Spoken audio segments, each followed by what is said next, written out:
Fáilte go baile acha clia éire. Nuair a bhéh tú an seo, cinnte go múlaí tú le múnse na hÉireann.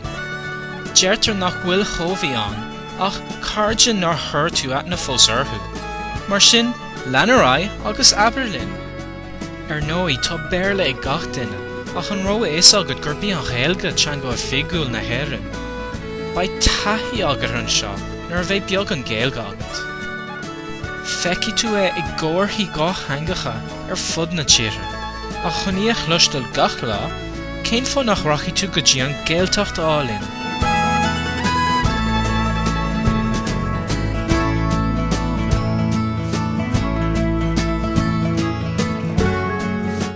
Fiú mar a labhraíonn tú ach beagán, ba áthasairí níoch luistil agus lámh a chóirteit.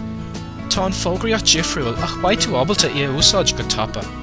Sraithíonn an teanga go hálinn de bharr na difriachtaí atá cineál crua dús.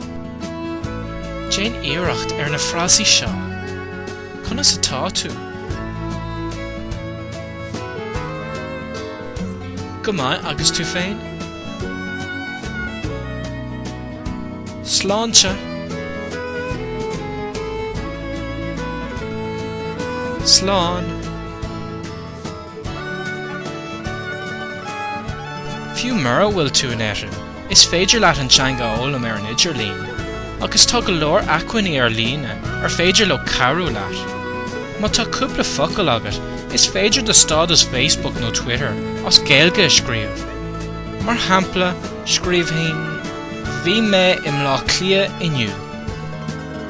Má las tú do bhainte san amatá agat, agus tusa ag staidir gach lá, ba tú ag cant go tapa. Mar sin, cad atá tú ag fánach leis? Tá súil agin go bhfeicimid gan bháilthú. Slán agus go néirí leat.